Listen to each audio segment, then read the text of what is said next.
Ok. Bueno, pues muchas gracias a todos por su asistencia. Muy buenas noches. Mi nombre es Rubén López. Soy el director de Aquapad y también nos acompaña la doctora Daniela Vázquez Briones, que es la coordinadora académica de Aquapad, a quien voy a ceder el micrófono en esta ocasión para, bueno, ella va a presentar a nuestra siguiente ponente y coordinar la sesión de preguntas al final. ¿Listo? Entonces, Dani. Ok, hola, buenas noches a todos, bienvenidos a esta sesión. Y bueno, el día de hoy tenemos a una superponente, ella es la doctora Marina Guadarrama. Ella, bueno, les platico rápido, es médica veterinaria zootecnista por la Universidad Nacional Autónoma de México. Posteriormente realizó su posgrado, una maestría en medicina veterinaria y zootecnia en el área de patología clínica por la misma universidad. Y también realizó un diplomado en histopatología por la Facultad de Medicina de la Universidad Autónoma de México. Actualmente es profesor de tiempo completo en el Departamento de Patología de la Facultad de Medicina Veterinaria de la UNAM. También, bueno, imparte clases a alumnos de licenciatura, de especialidad y de maestría. Y es responsable también de diagnóstico del Laboratorio de Patología Clínica, también apoyando con citologías. Desde el 2011 ha trabajado en práctica privada. También trabajó como patóloga clínica en el Laboratorio de Patología de la Dirección General de Zoológicos y Vida Silvestre de la Ciudad de México. Es miembro fundadora y vicepresidenta de la Asociación Mexicana de Oncología Veterinaria, AMONCOVET. Y bueno, sus líneas de estudio son patología oncológica, citología clínica, patología clínica en fauna silvestre. Tiene diversas publicaciones en revistas indexadas y de difusión y ha asistido y ha sido ponente en congresos nacionales e internacionales. Entonces, démosles la bienvenida a la doctora Marina y disfruten de la charla. Marina, te cedo el micrófono. Muchas gracias, muy buenas noches a todos. Es un gusto para mí el estar ahora participando en este mes de la citología en Aquapad. Estoy muy contenta de ver que patólogos y patólogos clínicos súper bien preparados tengan este tipo de iniciativas pues para hacer crecer el gremio y pues llegar a todos los rinconcitos que se pueda, no nada más en México, sino también en otros lugares. Entonces, bueno, pues estoy muy contenta y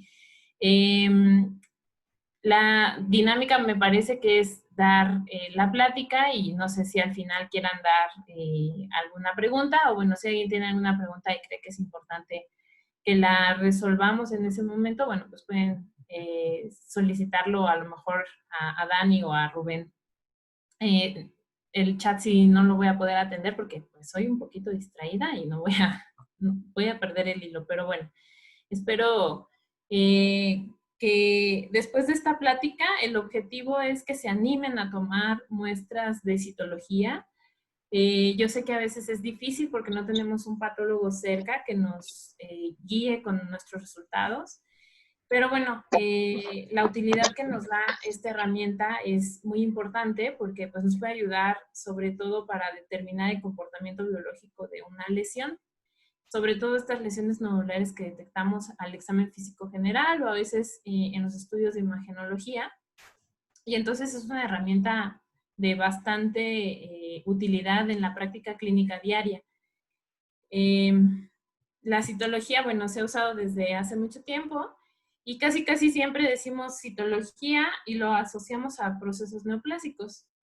El chiste justamente es saber diferenciar entre justamente los procesos neoplásicos y los procesos no neoplásicos, porque si nosotros decimos, bueno, es una neoplasia, tendríamos que determinar si es de comportamiento biológico benigno o maligno.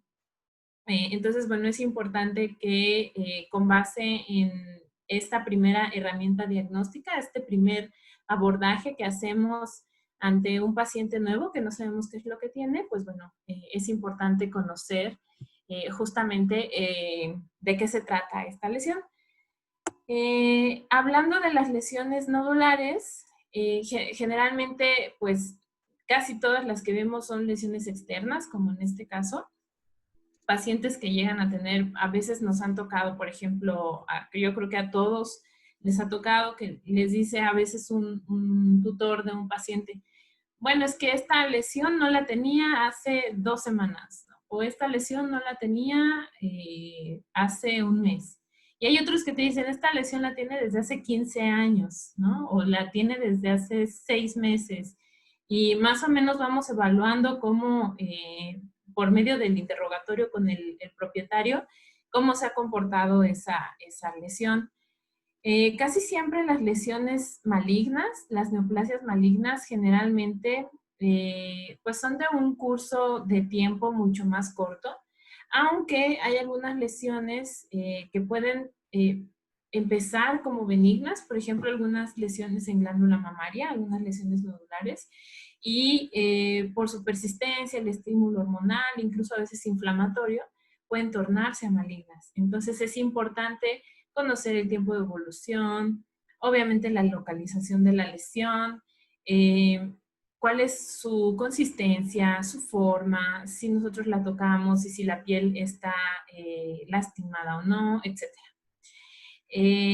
Lo mismo necesitamos saber de las lesiones internas cuando generalmente las hacemos, cuando son hallazgos que nosotros encontramos, por ejemplo, en los rayos X, porque a lo mejor tiene dificultad respiratoria o tiene el abdomen abultado. Entonces es importante determinar qué tipo de lesiones y también podemos utilizar esta técnica de citología. O a veces incluso tenemos un paciente diagnosticado con algún tumor y el uso de la citología en estas lesiones intracavitarias, de detectarlas, nos puede ayudar a estratificar a los pacientes, ¿no? Entonces también es importante ver que no nada más sirve como una situación de diagnóstico, sino también como una herramienta para el abordaje clínico. Es una técnica que seguramente todos conocen y alguna vez han practicado. Es una técnica rápida, requiere poquito material, la realidad es que es barato hacerlo y la nobleza que tiene es que es rápido. Hacer una evaluación en citología es rápido y a veces decimos, ay, es que no hay patólogo, no se preocupen. Incluso pueden mandar sus citologías al patólogo más cercano, al patólogo clínico que les quede más cerquita, porque hoy en día la mensajería es mucho más cuidadosa y, bueno, yo recibo laminillas de varias clínicas a las que asesoro y generalmente me llegan bien las laminillas. Entonces, requieren poquito material, como laminillas, a menos que vayan a hacer, que ya sepan que van a hacer, por ejemplo, tinciones especiales como de inmunocitoquímica, tendrían que ser electrocargadas, pero en la práctica diaria necesitamos laminillas normales, sin ninguna especificación, agujas, jeringas, las agujas de diferentes calibres, básicamente con agujas del 23, del 25, que son las, yo soy mala para los calibres, ¿no? Pero las verdes, las grises, las azulitas, incluso las de insulina, son útiles, son muy útiles para hacer estos estudios citológicos en lesiones externas. Casi siempre cuando hacemos para lesiones intracavitarias, que son guiadas por ultrasonido, pues esas las vamos a realizar dependiendo de qué tan profundo esté esa lesión, ¿no? Entonces ahí vamos a depender de la medición para escoger la aguja que vamos a utilizar. Necesitamos jeringas de 5 o de 10 mililitros y esto es para depositar el contenido que nosotros obtengamos durante la punción o el aspirado en la laminilla, o incluso para aspirar también, ¿no? Ahorita vamos a ver cómo hacemos esa técnica. Y bueno, el paciente, si solamente vamos a hacer una toma de muestra superficial, solamente limpiamos con alcohol yodo, no es necesario embrocar, no es necesario depilar la zona, a menos que sí vayamos a hacer un aspirado intracavitario. Ahí sí tenemos que extremar estas medidas de limpieza, tendríamos que embrocar, etcétera, ¿no? Pero en sí es poquito el material y siempre algo con que identificar sus muestras. Hay unas laminillas que tienen una parte como porosa en donde podemos escribir con lápiz. Esas son maravillosas porque solo escribes con un lápiz y ya, no tienes que preocuparte de nada. Si no llegan a tener esas laminillas, pues un plumón indeleble o poner una etiqueta con el nombre y el sitio de la lesión que estamos obteniendo. En caso de que el paciente tenga varias lesiones, es importante que nosotros identifiquemos cada una de esas lesiones para saber el diagnóstico que va con cada una de ellas. A veces decimos, ay, pues tiene muchas bolas y todas esas bolas, nada más voy a mostrar una, ¿no? Lo mejor es mostrar por lo menos las más representativas y sí describir, porque a veces no es raro que el paciente pueda tener a veces procesos inflamatorios o a veces pueda tener masas y esos estén como al mismo tiempo. Cuando nosotros vamos a tomar las muestras es súper importante describirlas, ¿no? Entonces decíamos, hay que decir si es una masa, un nódulo redondo, si está bien delimitado o no. Generalmente nosotros los medimos por el eje mayor, siempre medimos el eje mayor, luego el eje menor y luego la altura de esa lesión. También decimos cuál es la consistencia, cómo se encuentra la piel de esa lesión, porque a veces puede estar alopécica, a veces no, a veces puede estar ulcerada, a veces puede tener alguna pigmentación atípica. La consistencia también es importante porque pues si es suave, si es firme o si es dura, nos puede dar una idea de qué tipo de tejido se puede tratar, si está o no está pigmentada, si se puede desplazar o no, si es firme en un solo punto, si se encuentra en la piel, debajo de la piel, etc. Entonces es súper importante. Y otra cosa muy importante, por ejemplo, en este paciente que tiene esta lesión en la piel, cuando muestramos es importante que escojamos el sitio en el que nosotros vamos a obtener la muestra. ¿Y esto por qué? Porque a veces escogemos un sitio a lo mejor muy duro o a lo mejor muy suave, y eso muy suave quiere decir, bueno, a lo mejor por ahí hay un coagulito, o a lo mejor ahí hay grasita, o un poco de vasos sanguíneos, y eso no nos va a dar diagnóstico. Eso lo que sucede es que nos va a dar una muestra no significativa. Siempre yo les recomiendo que tomen la muestra de una parte en la que se encuentre firme, más no duro, decimos suave, como su cachetito, firme, como la punta de la nariz, y duro como la frente. La consistencia firme es lo ideal para que nosotros muestremos, porque si es muy duro, pues puede ser, por ejemplo, que esté calcificado o que a lo mejor sea como parte de hueso o algo así, y eso no va a exfoliar células. Y entonces la parte donde es firme puede ser que nos podamos traer un poquito más de células que de una parte muy dura o una parte muy suave, en donde tal vez tendríamos solamente contaminación de nuestra muestra. Entonces aquí en esta foto, la doctora que está tomando la muestra sujeta la masa para que no se mueva, y ella entra justamente en el sitio que ella escoge, que es firme, pero siempre en la base de la lesión. ¿Y esto por qué? Porque en la base de la lesión lo que sucede es que está como el crecimiento de esa lesión que está teniendo nuestro paciente. Si nosotros no lo hacemos en la base de la lesión y lo hacemos en la superficie, corremos el riesgo de que si esa lesión está ulcerada y nosotros tomamos la muestra de aquí, de esta parte de la lesión, corremos el riesgo de que nuestro paciente lo que diagnostiquemos sea esto, ¿no? La inflamación que tiene superficial y no lo que está creciendo. Entonces siempre hay que hacerlo en la base de la lesión. Introducimos la agujita en la base y aquí evitamos toda esta cuestión superficial que puede también tener necrosis, inflamación, etc. Entonces, lo recomendable es siempre en la base de la lesión, y una vez que nosotros entramos con la agujita, es importante que hagamos el movimiento solo de un poco entrar y salir, entrar y salir. Podemos darle vueltas a nuestra agujita. Lo que no se vale es redirigir. Esto no se vale. Muchas técnicas hay técnicas que lo tienen documentado. Lo mejor es solamente una sola dirección. Si hay necesidad de que queramos mostrar el resto de la lesión, pues podemos entrar con otra agujita por el otro lado y hacemos lo mismo, ¿no? ¿Por qué? Pues porque si yo hago esto, lastimo el interior de esa lesión y pueden haber vasos sanguíneos o puedo generar inflamación en el paciente, y pues eso es algo que no deseo.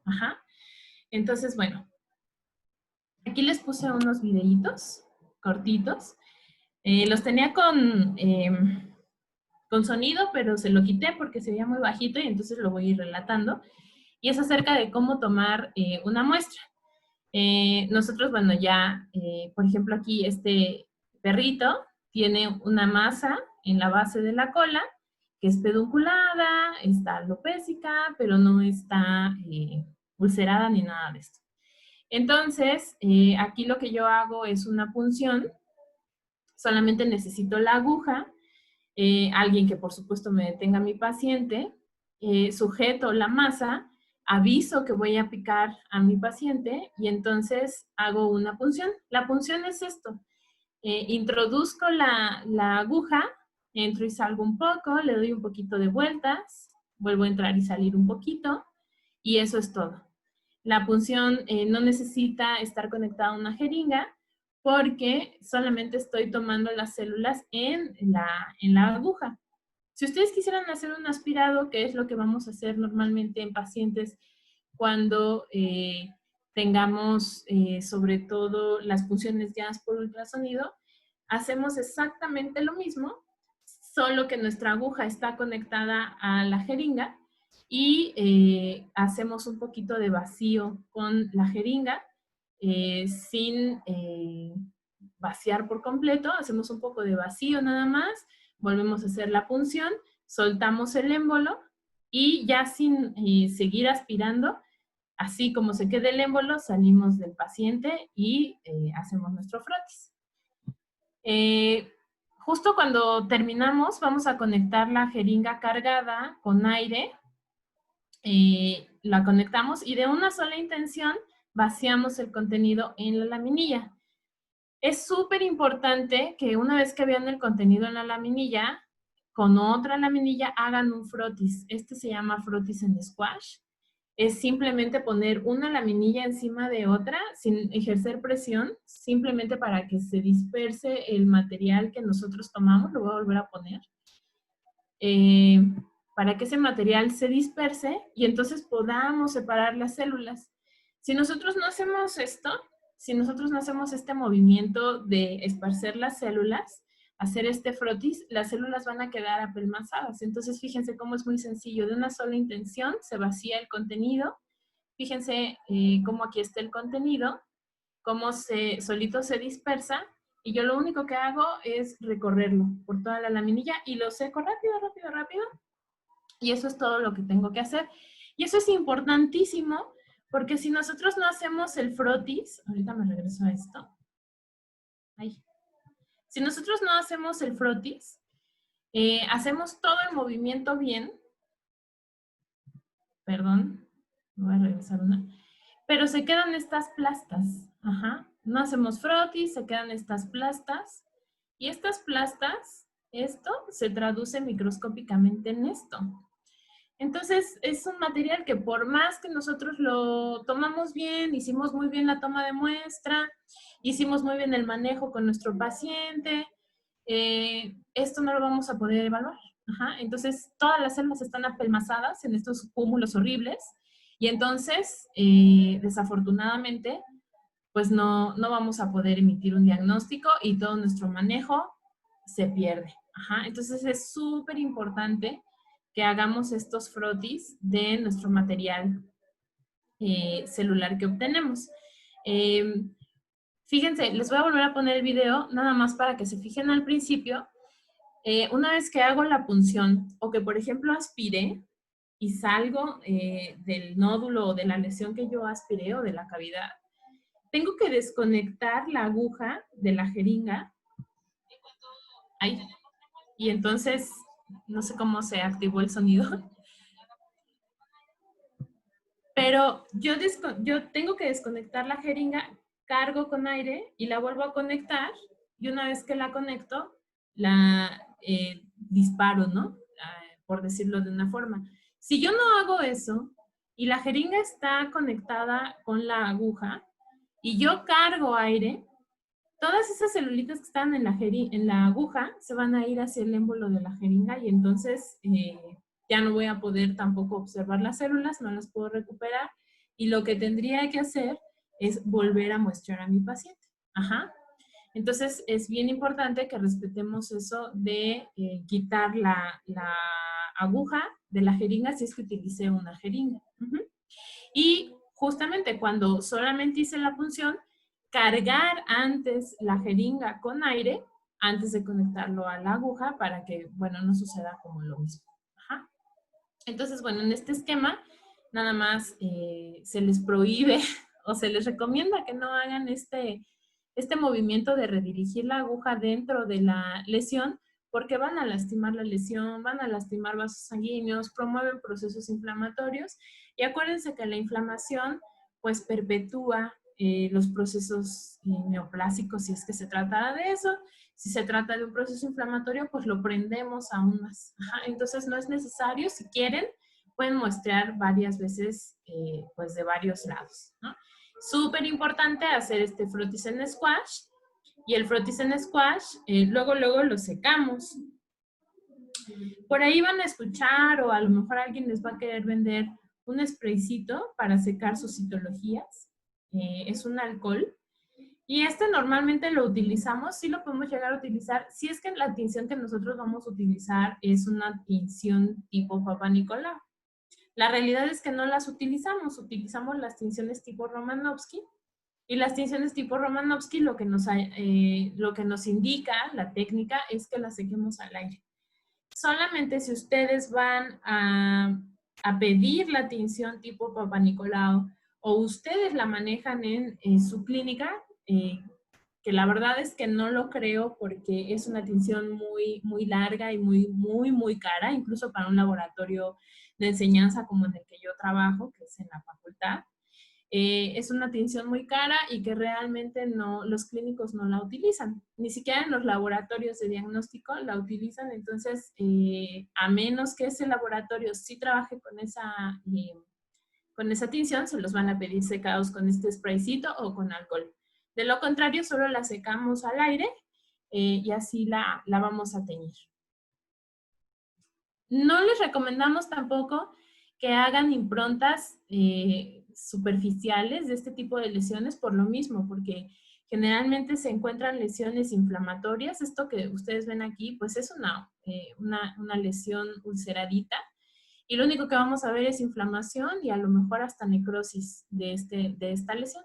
Lo mejor será muestrarla de la base de la lesión en donde nosotros podamos estar seguros que vamos a evitar esta contaminación de esta parte de acá, ¿no? Tampoco hagan las punciones muy arriba, háganlas en la base.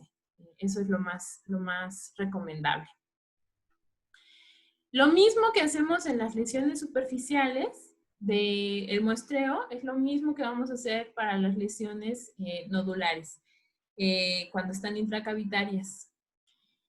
Yo les voy a confesar, el secreto para un muestreo exitoso de lesiones intracavitarias guiadas por ultrasonido es el ultrasonografista.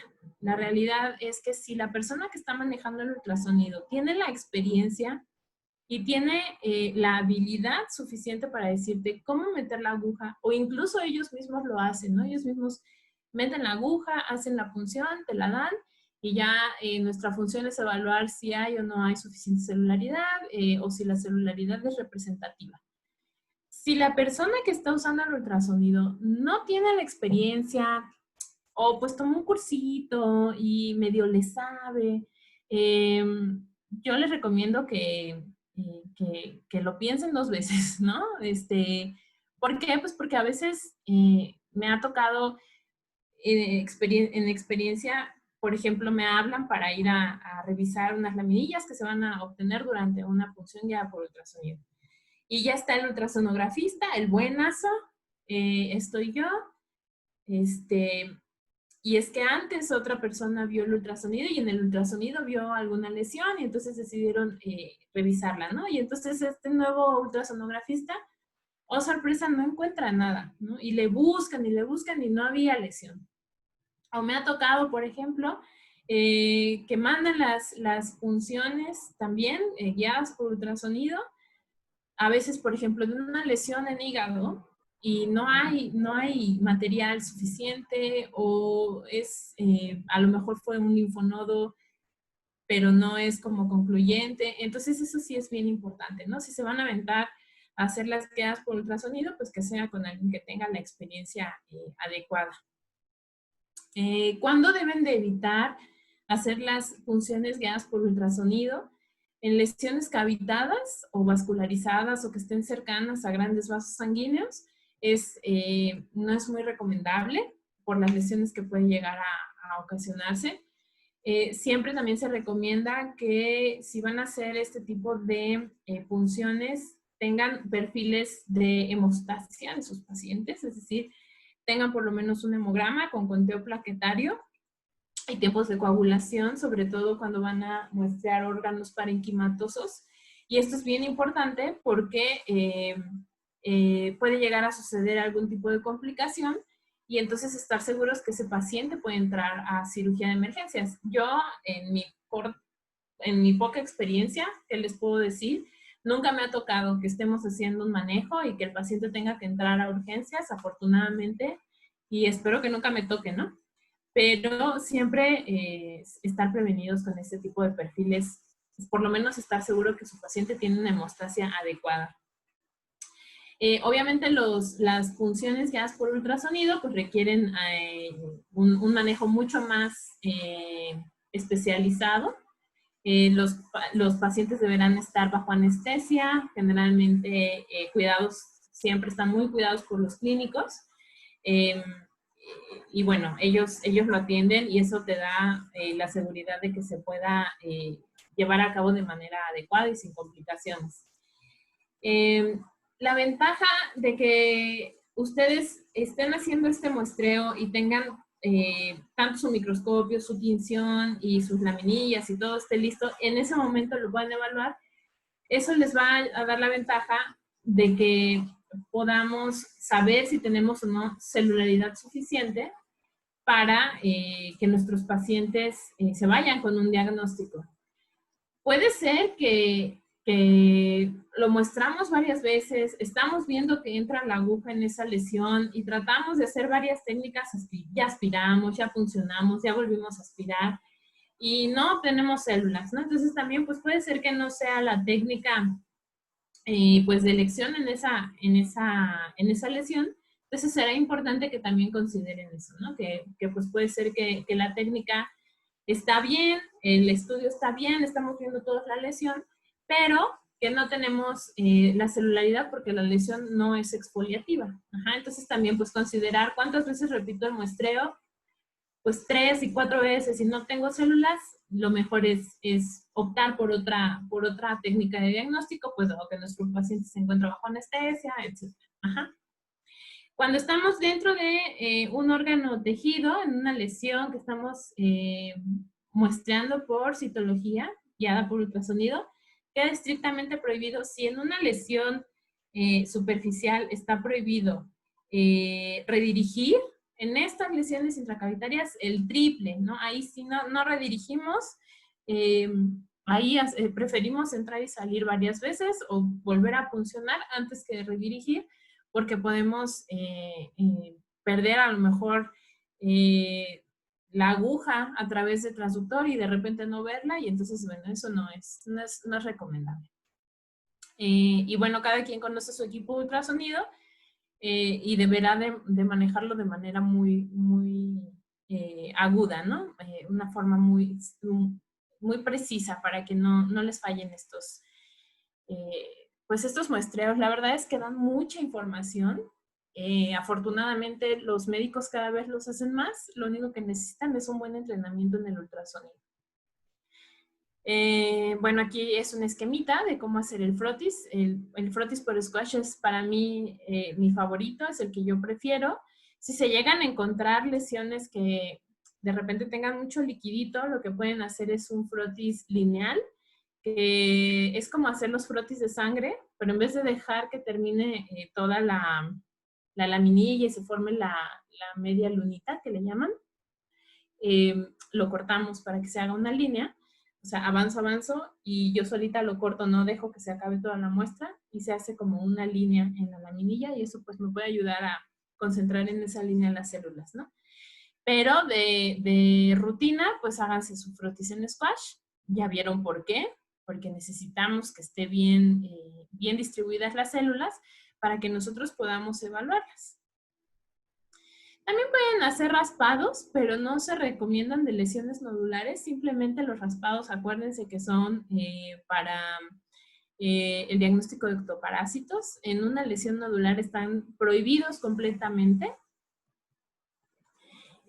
Pueden llegar a ser improntas. Generalmente se hacen improntas transquirúrgicas. Estas improntas pues puede ser a veces en este tipo de lesiones que se encuentran en laparotomías exploratorias a veces.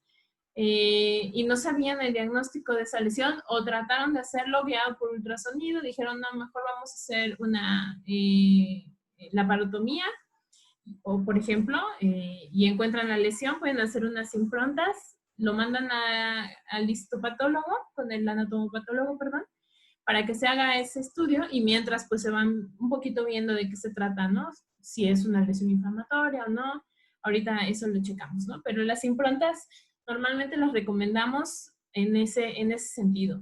No las recomendamos en lesiones superficiales porque lo único que vamos a ver es justamente lo que veíamos en las otras imágenes, superficial y vamos a ver escamas y vamos a ver inflamación y casi nunca son representativas de las lesiones. A veces cuando sospechan, por ejemplo, de TBT, hacen mucho improntas, ¿no? Y entonces a veces les cuesta un poquito más de trabajo porque se encuentran con mucha inflamación. Ajá. Entonces, si sospechan de TBT, sí exfolia, pero igual yo les recomiendo que hagan una punción casi siempre en las lesiones nodulares que son de tipo neoplásico. Casi nunca les duelen, ¿no? Y entonces, ¿sabes? Podemos puncionar varias veces, no le duele, al ver si no se trata de una neoplasia, benigna o maligna. Lo que les duele son los procesos inflamatorios, eso sí, me he dado cuenta. Lo malo es que sea inflamatorio, una neoplasia inflamatoria, bueno, le va a doler, ¿no? No es una regla, pero bueno, más o menos pueden pensar en eso. Sobre todo si van a repetir el muestreo. Entonces, volviendo a las improntas, lo que pueden hacer es justamente quitarle el exceso de sangrita o de líquido que a veces traen esas muestritas en una sanita, como acá. Y una vez que hacen eso, pueden hacer las improntas con sus pincitas en varias partes de la laminilla y pueden hacer cuantas laminillas ustedes quieran, ¿no? Entonces, esto es de bastante utilidad para pues irnos adelantando un poquito o más o menos saber o estar preparados para lo que nos va a reportar el anatomopatólogo. Y también podemos hacer hisopados, sobre todo de lesiones fistulizadas o de, por ejemplo, cavidades como la cavidad bucal, la cavidad nasal. También a veces hay hisopados vaginales por algunas lesiones, les digo, o lesiones fistulizadas. Incluso de lesiones que pueden llegar a tener en el ano, los pacientes también utilizamos el hisopado. Y lo más importante del hisopado es que toquen las paredes de esa fístula o de esa cavidad, ¿no? Entonces hagan de cuenta que está aquí y este es su hisopo y lo pegan a la pared. Ajá. A veces las lesiones tienen contenido, ¿no? Entonces, si yo meto el hisopo en el contenido, generalmente pues ya es dendritos celulares, ya hay contaminación, ajá. Entonces lo mejor es, si le puedo quitar el contenido, se lo quito y con el hisopo toco las paredes de esa lesión y así como lo voy tocando y voy avanzando en las paredes, el hisopo lo voy rodando. Entonces que rodándolo toque las paredes de la fístula o de la cavidad y eso es para traerse más celulitis. Y una vez que yo termino de hacer ese muestreo con el hisopo, cuando está en la laminilla, pongo la laminilla y el hisopo lo voy a ir rodando y puedo hacer 2, 3 líneas de eso que voy rodando y se van depositando ahí las células. Y lo único que tengo que hacer es igual secarlo al aire. Cuando van a hacer, por ejemplo, hisopados de sobre todo que no sean las lesiones fistulizadas, sino que sean, por ejemplo, de la conjuntiva o de la cavidad nasal. Eso es recomendable que le pongan una gotita de solución salina al hisopo, pues para lubricarlo un poquito y no lastimar más, sobre todo cuando se trate de conjuntiva, ¿no? Y bueno, también les puse, espero que no se escuche el videíto, que según yo le puse silencio, de cómo teñir. Casi todos usamos esta tinción tipo Romanowski, que tiene 3 componentes, que se llama Deep Quick. Tiene un alcohol y 2 tinciones, una naranja o rosita y una moradita, o azul. Entonces, azul muy oscuro. Y son 2 tinciones que nos van a ayudar a ver los citoplasmas y los núcleos. Muchas veces nos dicen, ¿cuánto tiempo lo pongo en cada uno? No lo sé, depende mucho de su tinción. Si es una tinción nueva, básicamente la van a poner primero en el alcohol y la van a poner así 2, 3 pasecitos, la escurren, ahorita les pongo el video, luego lo ponen en el naranja y hasta que se ponga todo naranja o rosa, depende de la marca, se pone todo naranja o se pone todo rosita, en ese momento, entonces lo cambio al siguiente reactivo, que es mi tinción morada. Y entonces lo vuelvo a meter hasta que todo se vuelva morado. Y en todo me estoy refiriendo a mi muestra. Tengo que ver que se coloree primero anaranjado y luego se colorea color morado. Entonces eso es importante porque hay tinciones que son nuevas y que solo requieren 3 pasecitos, 2 pasecitos y ya está todo anaranjado y luego ya está todo morado. Y hay una que ya está más viejita, que ya tiene un poquito de rato conmigo, pero que todavía tiene bastante. Y esa a lo mejor va a requerir unos 10, 15 pases y va a seguir tiñendo. Pero depende mucho de mi tinción. Entonces, mira, no se escucha. Entonces, afortunadamente, no se escucha. Y entonces, tengo la laminilla y siempre el contenido de la laminilla que yo tomé, siempre yo lo voy a poner viéndome a mí para que no se me olvide. Y como voy a enjuagar la laminilla, no me lleve el contenido. Entonces, siempre el contenido viendo hacia ustedes. Y les digo, por ejemplo, esta era una tinción pues prácticamente nueva. La pasamos primero por el alcohol, luego la escurrimos un poquito, le quitamos el excedente para no contaminar el siguiente pocillo. Le quito un poquito del exceso en una sanita y vean, yo hago varios pases hasta que yo veo que está todo naranjita. Luego lo vuelvo a escurrir, le vuelvo a quitar el excedente. Puedo no ponerlo sobre la sanita para quitarle el excedente. Y ya después lo paso en el último. Y otra vez hasta que se vuelva todo moradito. Mi muestra se haga moradita y se vea moradita, toda parejita. Los pases, los que necesite mi tinción, solo tengo que conocerla. Y luego en el chorro gentil de agua la voy a enjuagar, pero tiene que ser un chorro gentil porque si no me puedo llevar mi muestra. Una vez que se termina de enjuagar, yo la dejo secando. Siempre es importante dejarla secar solita. Si la van a secar, por ejemplo, le van a soplar, le pueden soplar tantito y todo, pero bueno, se seca en cuestión de 2, 3 minutitos, ¿no? Entonces la podemos dejar ahí, que se seque. Y siempre mantengan su tinción tapada para que no se les evapore nada y les dure más su tinción, no se les contamine, etc. Y ahora sí, una vez que está teñida, ya sea que yo la evalúe o que se la mande a mi patólogo o patólogo clínico de confianza. ¿Cómo las pueden enviar? Bueno, hay estas cajitas que ahora venden, que son muy baratas, la verdad estas chiquitas cuestan como 50, 70 pesos y pueden tener varias y un acuerdo con el patólogo para que pues se las mande de regreso y no, incluso hay laboratorios que ellos llevan sus cajitas los mensajeros y ahí ponen las laminillas de sus pacientes. Hay estas otras que pues solamente les caben 2 laminillas y entonces aquí ponen la laminilla, aquí ponen otra y luego la tapan. Estas pues están padres porque tienen como espacio para varias laminillas. Hay quienes también compran algunas cajitas que tienen separaciones entre las laminillas. También se pueden enviar así. O bueno, unas formas un poquito más rústicas de enviarlas es, por ejemplo, en estas tarjetitas que nosotros hacemos con cartulina. Esto siempre y cuando no tenga que viajar en paquetería, ¿no? Si viaja en paquetería, la realidad es que lo mejor es que compren de estas cajitas. O yo ahora siempre hago alusión a un químico que me manda muchas laminillas por paquetería y hagan de cuenta que me las manda así, en una cajita de laminillas. Y esta, hagan de cuenta, viene con Durex, ¿no? Aquí viene bien selladita con Durex. Ya le quito el Durex y me manda las laminillas envueltas en sanitas. Ajá. Y entonces, por ejemplo, de peluche, me manda todas las laminillas de peluche en una sanita, de puchi en otra, y así, ¿no? Y esta cajita, él la pone dentro de otra caja, rodeado con un poquito de cartoncito o de papel para reciclar, y esa cajita ya viene bien protegida y nunca, nunca, nunca me ha llegado una sola laminilla rota, ¿no? Entonces, si se las van a mandar al patólogo por paquetería, es una muy buena técnica que Germán seguramente debería de patentar. Entonces, bueno, ya mandan sus laminillas. Si ustedes las van a evaluar y quieren la segunda opinión del médico, del patólogo, tíñanlas, ¿no? Véanlas en su microscopio y así.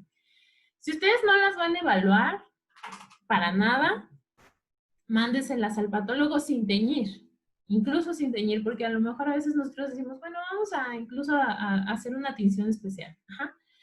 ¿Qué preferimos? Que nos las manden sin teñir. Pero si lo que quieren es una segunda opinión de lo que ustedes vieron, bueno, pues obviamente manden las teñidas y ya nosotros vemos si las desteñimos o las vemos así como llegan.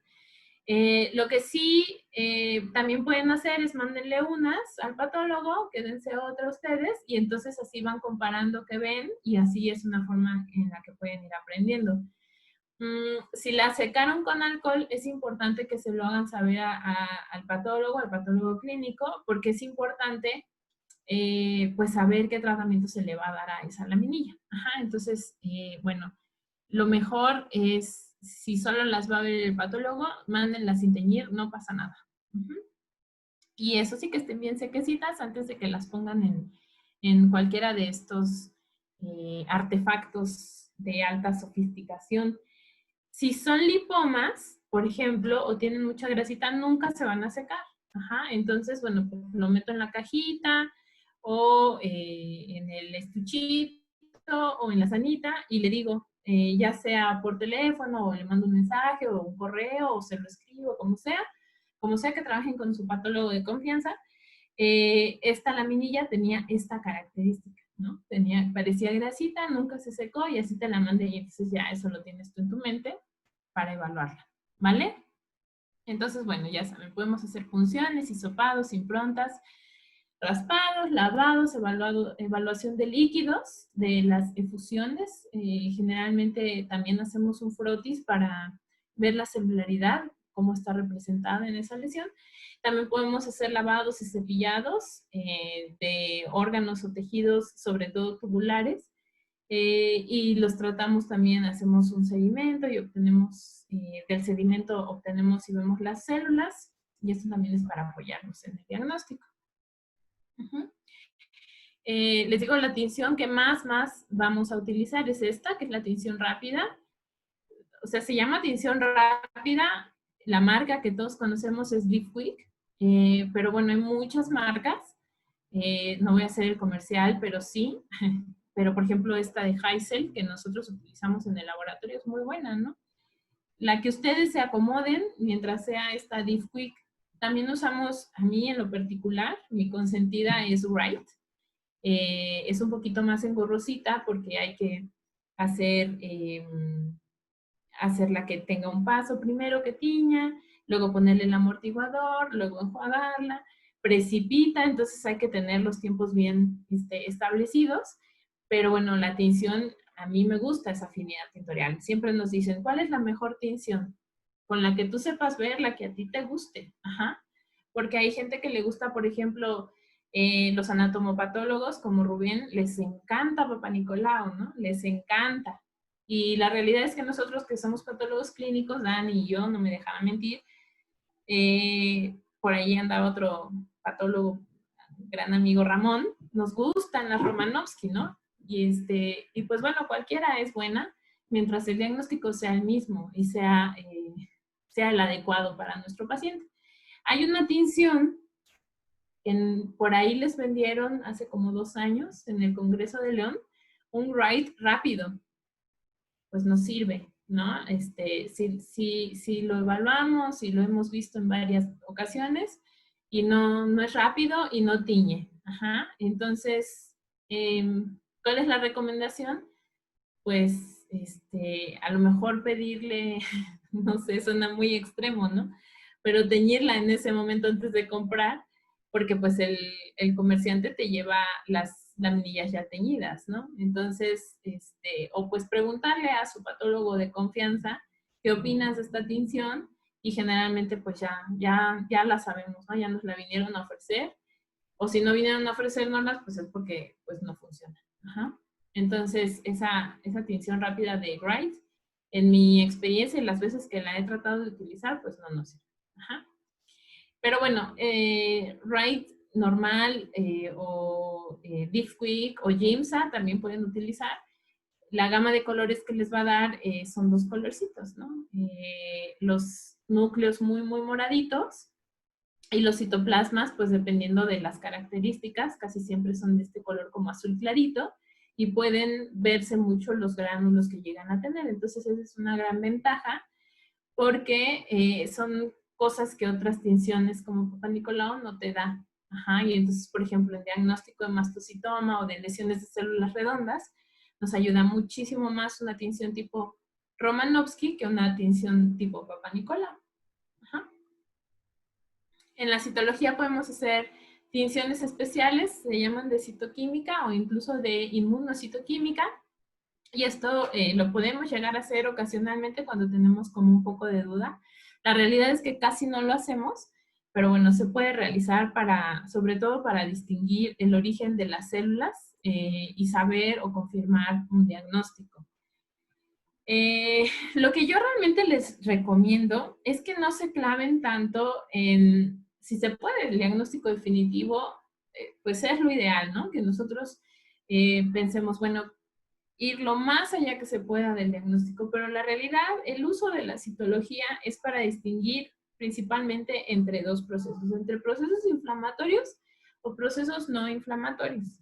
Entonces, ese es el uso clínico de la citología. Ajá. Nosotros como patólogos o patólogos clínicos, pues sí tenemos la obligación de tratar de llegar lo más al fondo que se pueda en el diagnóstico que estamos haciendo, pero la realidad es que no es el objetivo para el clínico. El clínico lo que le interesa saber es si la lesión es inflamatoria y en caso de que no sea inflamatoria, si es benigna o maligna. Eso es lo que deben de concentrarse, ¿no? Porque a veces pues nos pasa mucho que nos concentramos en querer saber exactamente cuál es el diagnóstico final, más que ver el comportamiento biológico de la lesión. Entonces, lo que ustedes como clínicos, no, nosotros como patólogos, sí debemos de profundizar y tratar de llegar hasta lo más que nos dé la citología, sí.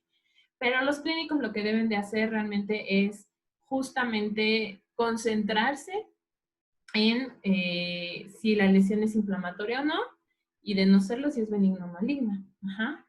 ¿Eso cómo lo vamos a hacer? Bueno, pues es importantísimo que nos acordemos y que le demos una repasadita a las células, cómo son las células, qué tamaños pueden tener, porque el tamaño nos habla mucho de lo que estamos viendo. Ajá. Miren, por ejemplo, un proceso inflamatorio, pues vamos a ver leucocitos. Acuérdense, pueden ver neutrófilos, pueden ver eosinófilos, macrófagos. A veces podemos ver algunos linfocitos bien diferenciados y que sepamos que no se trata de un proceso neoplásico. Y generalmente pues son células que si ustedes las comparan con el tamaño del eritrocito, pues son muy parecidas en tamaño, son cercanas. Bueno, el macrófago es muy grandote, ¿no? Pero es de los leucocitos es la célula más grandota. Pero todos los demás leucocitos, pues son muy, muy parecidos en tamaño a los eritrocitos, perdón. Entonces eso les puede ayudar a darse una pauta. Vean, por ejemplo, de este lado tenemos un proceso neoplásico de aparentemente células redondas y vean el tamaño del eritrocito, ¿no? O sea, son estas células grandototas, pues no tienen nada que ver y eso les puede ayudar mucho a comparar el tamaño y más o menos sospechar el comportamiento biológico de esa lesión. Ajá. Entonces, bueno, si se acuerdan, los neutrófilos son estas células redonditas que tienen este núcleo multilobulado. Si lo ven de una... Dicen que los patólogos pensamos en dos cosas, ¿no? En diagnóstico y en comida. Ajá. Entonces, todo lo comparamos con comida. Y entonces el núcleo de los neutrófilos parece como chorizo. Entonces es como un choricito doblado. Y bueno, es como los vemos, ¿no? Los eosinófilos son los mismos choricitos, pero con granulitos naranjas o rositas en el citoplasma. Los linfocitos son redonditos, con poquito citoplasma y el núcleo es súper redondo. Y los macrófagos tienen núcleos plomorfos.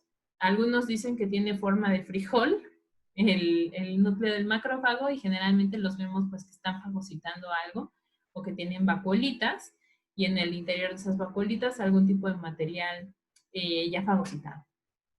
En cambio, las células neoplásicas, pues bueno, ya vamos a ver dependiendo de la morfología y de su tamaño, etcétera, de qué se trata.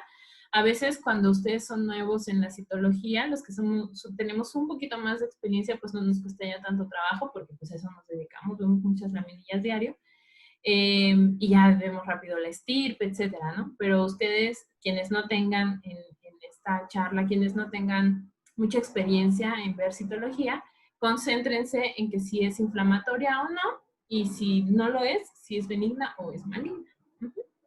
Entonces, por ejemplo, cuando vemos todos los campos en el microscopio y todos ellos tienen estas células inflamatorias, bueno, definitivamente se trata de una lesión de tipo inflamatorio. Y cuando no, empezamos a ver entonces que no es inflamatorio y le buscamos la malignidad. Ajá, ahorita vemos cómo.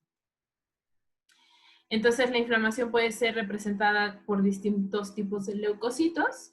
Si es neutrófilica, si son neutrófilos los que nosotros estamos viendo, se llama supurativa. Si son puros macrófagos, se llama granulomatosa. Si la vemos que hay neutrófilos y macrófagos, más o menos así como en las mismas cantidades, la llamamos biogranulomatosa. Linfocítica, eosinofílica, ajá, dependiendo del leucocito que esté predominando. Y eso nos ayuda más o menos a pensar cuál es el origen de esa lesión.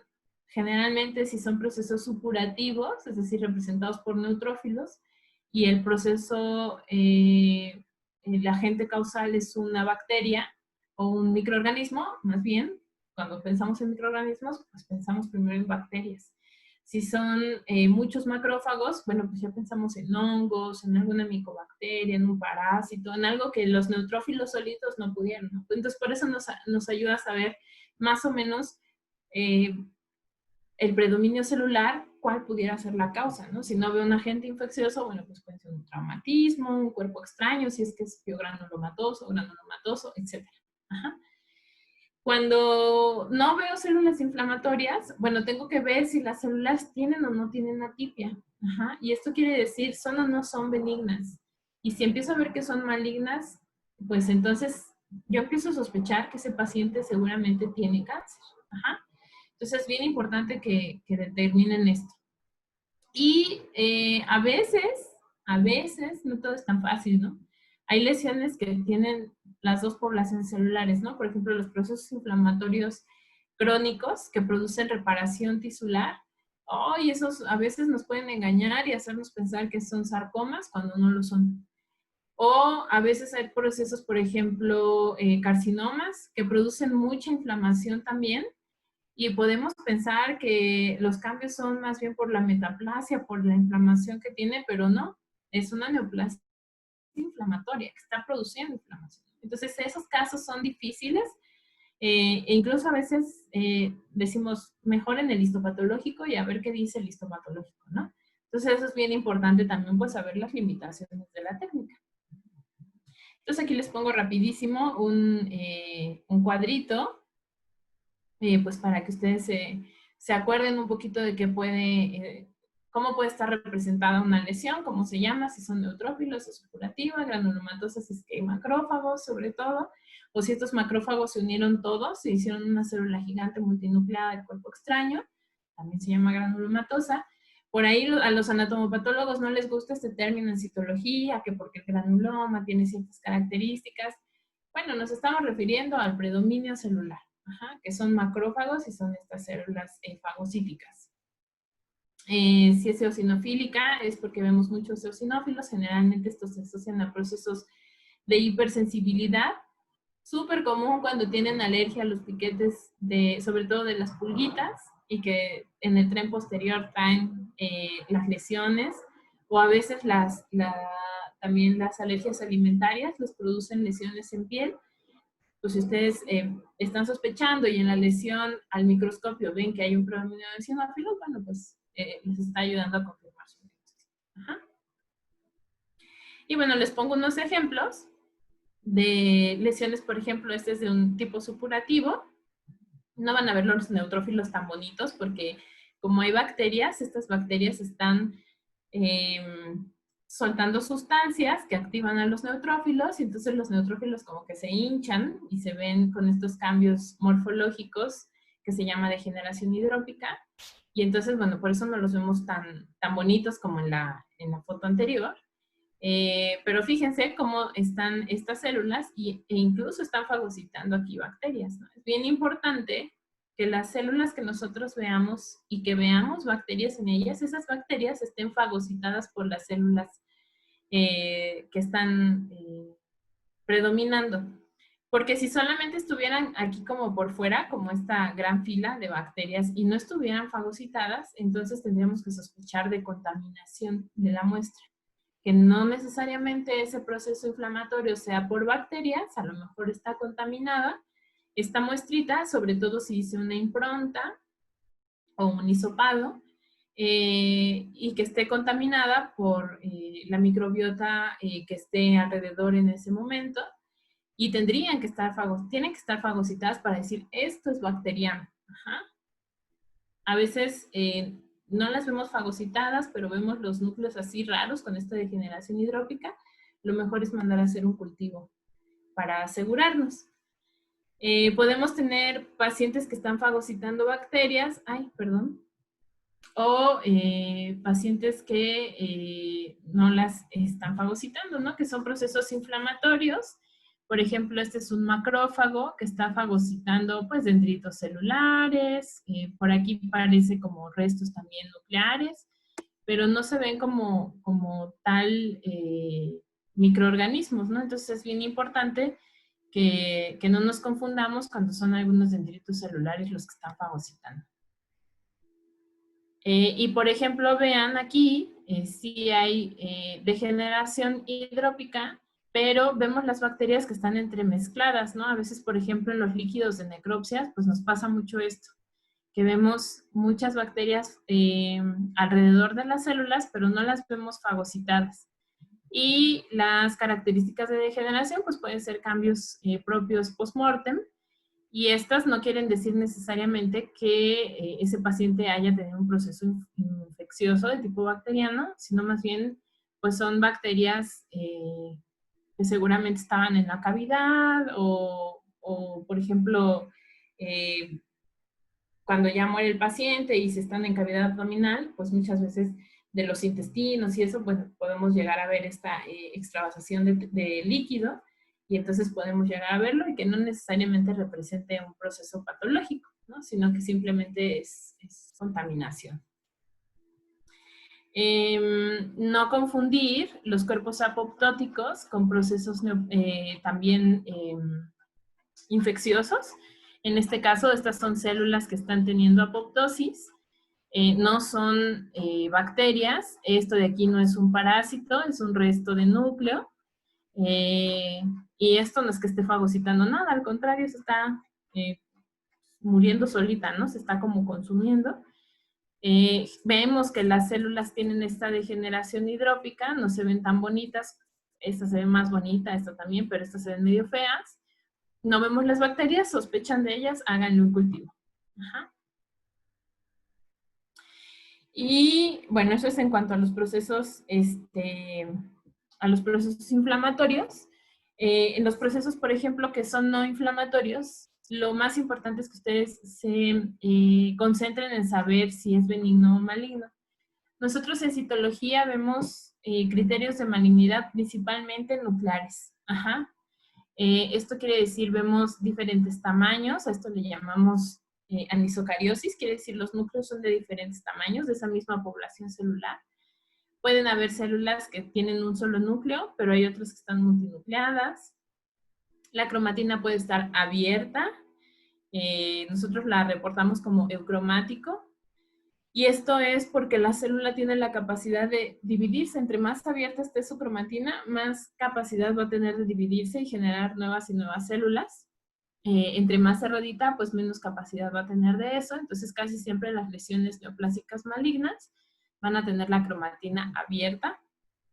Los núcleos empiezan a perder como cierta autonomía y tienen una cuestión que se llama moldeamiento nuclear. Y esto, pues normalmente quiere decir un núcleo toma la forma de otra célula porque le está empujando. Hagan de cuenta que esta es una celulita y este es el núcleo de otra, y entonces esta parte donde se juntan y que esta célula se amolda a la otra, eso quiere decir moldeamiento. Moldeamiento nuclear, pueden tener vacuolaciones dentro del núcleo y también pueden tener diferentes formas, a veces son redondos, a veces son muy alargados, a veces tienen indentaciones y son la misma estirpe celular, pero los núcleos son muy irregulares entre ellos.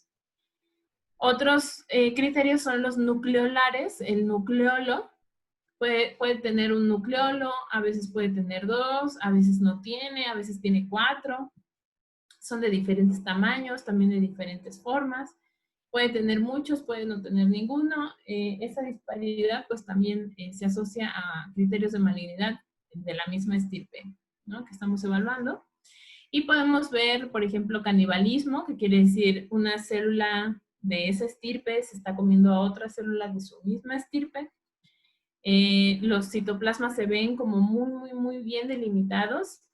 Esto nos pasa, bueno, no nos pasa, ¿no? Lo vemos mucho en las lesiones epiteliales y vemos como muy remarcado, como estos cuentos de los niños para dibujar y que ya ven que tiene el contorno, lo tiene muy grueso. Así llegamos a ver los contornos de las células. Hay células que podemos llegar a ver en las lesiones epiteliales con una característica que es el núcleo excéntrico y que sobresale un poco de la membrana citoplasmática. Eso se le llama un anillo de sello y que pueden o no tener una gran vacuola en el citoplasma. Eso suele ser también un criterio de malignidad epitelial. Vemos mitosis atípicas, que las células tienen diferentes formas y tamaños. Ajá. Entonces, que las células sean disparejas nos tiene que hacer pensar que eso es maligno. Entonces, aquí les puse unas imágenes. Vean, por ejemplo, este es un aspirado de una próstata que está aumentada de tamaño, tiene un aumento de tamaño al ultrasonido. Le hacen una punción guiada, hacen la evaluación citológica y lo que vemos son pues todas estas células que bueno, en este caso son epiteliales, pero que tienen las mismas características morfológicas y de tamaño, y entonces, bueno, pues esa lesión nos quiere decir que es una lesión pues benigna. Entonces, bueno, pues es importante que nosotros lo determinemos, determinemos que gracias a que vemos que están todos parejitos, que están pues de las mismas características, pues es una lesión que es no inflamatoria, pero podemos pensar que es benigna. Ajá. Sin embargo, vean esta. Esta es otra lesión. Esta es una lesión en la piel de un gatito. Se hace el aspirado con aguja fina y, bueno, la punción con aguja fina. Y vean, lo que obtenemos es esta célula grandotota y compárenla con estas chiquitas de muchísimo menor tamaño. Miren, comparen este tamaño con este. Estas células tenían este pleomorfismo marcado, esta anisocariosis y anisocitosis también importante. Solamente de ver la anisocariosis tan marcada y la anisocitosis tan importante en este paciente, en cuyos campos tenía muchos más criterios de malignidad, pues sabemos que es una lesión no inflamatoria y que es una lesión de tipo maligno. Vean, incluso las células más chiquitas, como el eritrocito, en comparación con ellas es muchísimo más grande. Ajá. Y bueno, no se diga esta célula de acá. Obviamente podemos llegar a encontrar algunas células inflamatorias, por ejemplo, este es un macrófago, por aquí, me parece que bueno, parecía como un linfocito, pero bueno, por lo menos un macrófago sí está, pero vean, lo que está predominando pues son estas células no inflamatorias y que evidentemente son malignas. Vean estos de por acá, ¿no? Vean esta célula, cuántos núcleos tiene.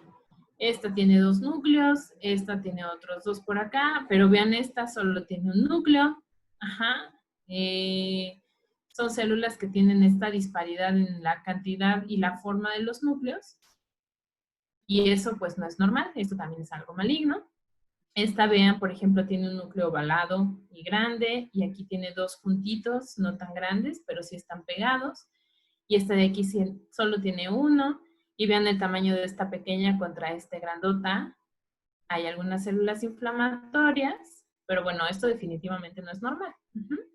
Entonces, esto también es algo que nos debe de sugerir malignidad.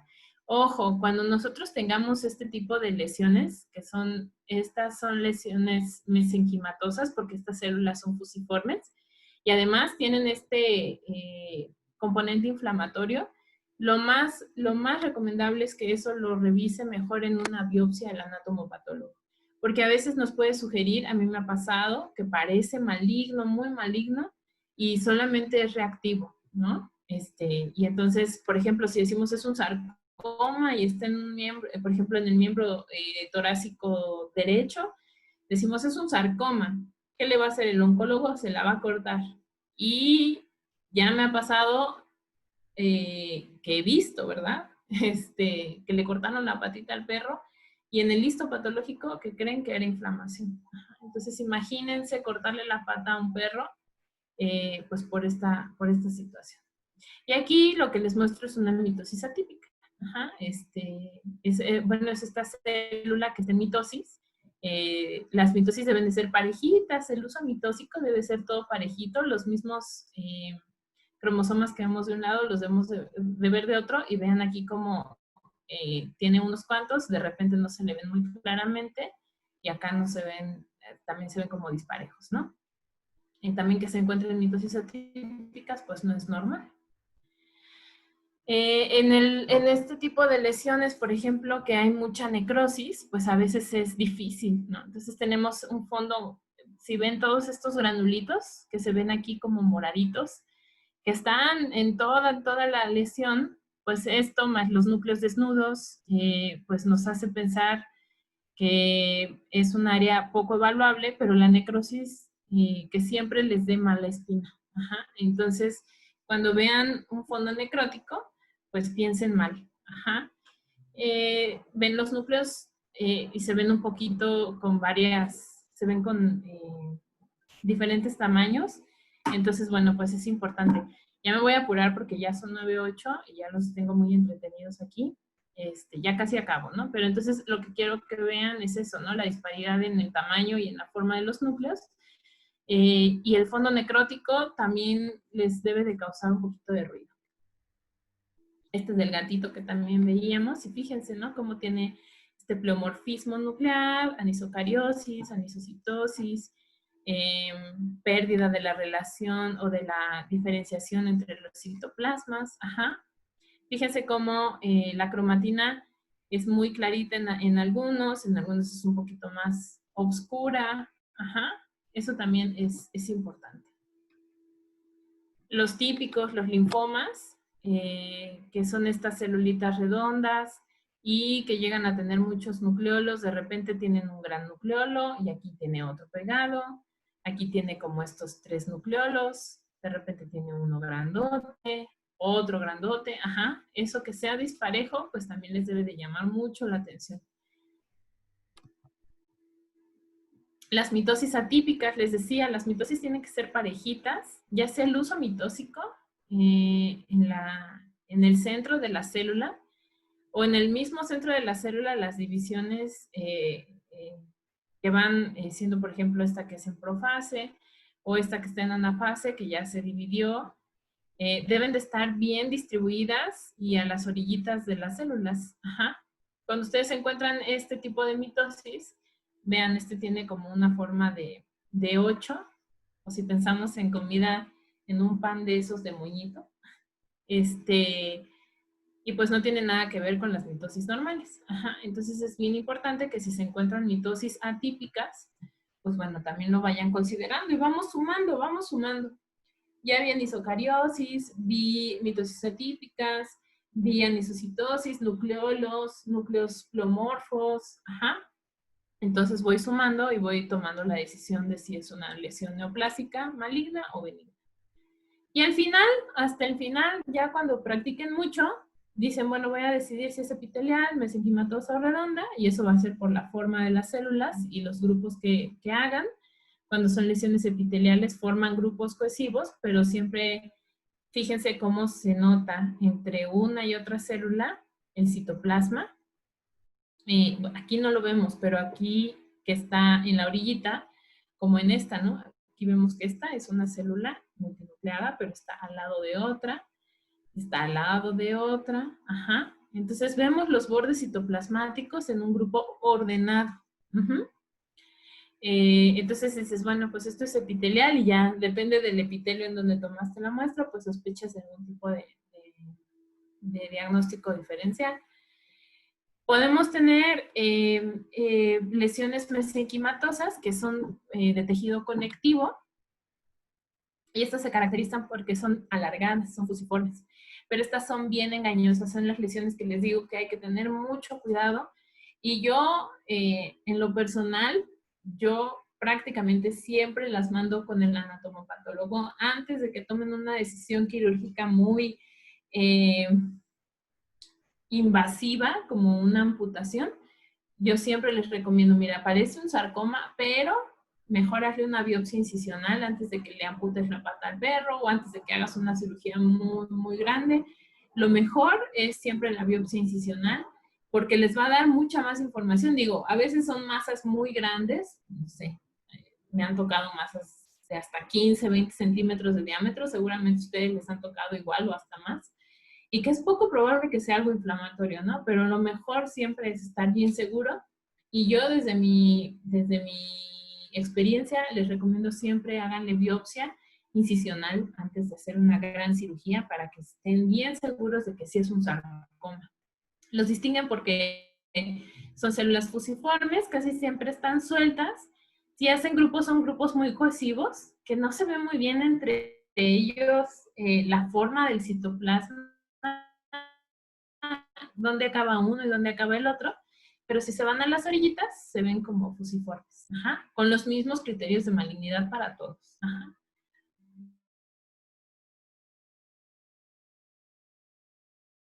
Entonces estos a los que llamamos carcinomas. Por ahí también pueden escuchar adenocarcinoma, que se refiere específicamente al cáncer de ciertas glándulas, y eso, bueno, pues va a depender de la localización de la lesión. Cuando estamos hablando de neoplasias malignas de tipo mesenquimatoso, se les llaman sarcomas, y hay de diferentes tipos. A veces, si estamos muy seguros que sí es un sarcoma en citología, no le vamos a poner nombre, no vamos a decir si fibrosarcoma, si perivascular, etcétera, etcétera. Eso lo va a decir el anatomopatólogo, le va a poner nombre y apellido. Ajá. Nosotros sospechamos que se trata de una lesión maligna de tipo mesenquimatoso, y entonces es cuando decimos, le voy a hacer una biopsia. A todo lo que quiten, todo se tiene que mandar a biopsia. Ajá. Y de células redondas, pues son justamente las celulitas, están redonditas, están sueltas, y pues van a tener diferentes características entre ellas, las que vamos a diagnosticar. Por ejemplo, en esta fotografía es un mastocitoma, es por las características del citoplasma. Entonces, por ejemplo, los mastocitomas como este, pues tienen granulitos de este color púrpura. Entonces sabemos, predominan, son los que están, es una lesión en piel, es un mastocitoma. Ajá. ¿Qué se hace? Bueno, pues se retira quirúrgicamente. Eso ya lo deciden ustedes, ¿no? El manejo clínico que se le da.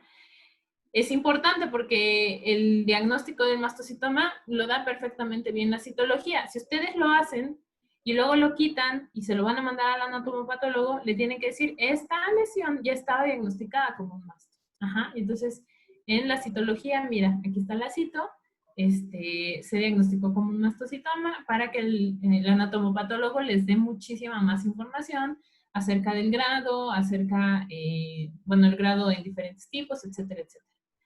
Hay otras células redondas, por ejemplo, como el TBT, donde van a haber vacuolitas en el citoplasma. Los histiocytomas, en donde no ven vacuolas, no ven gránulos, son redonditas, sueltas, es en el típico del perrito que está en su cabecita o en sus orejitas y le creció hace poquito y es un cachorro, ¿no? Es normal, casi siempre son histiocytomas, son benignas, se la quitas y ya. El TBT no, le das quimio. Y entonces es bien importante hacer la citología y ver qué tipo de lesión de células redondas se trata.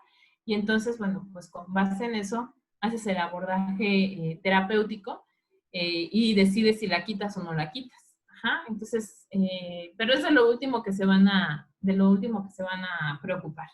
Entonces, ya haciendo como una conclusión, lo más importante es distinguir entre una lesión inflamatoria y no inflamatoria, y si es no inflamatoria, si es benigna o maligna, ¿no? Con base en todas estas características que ya repasamos.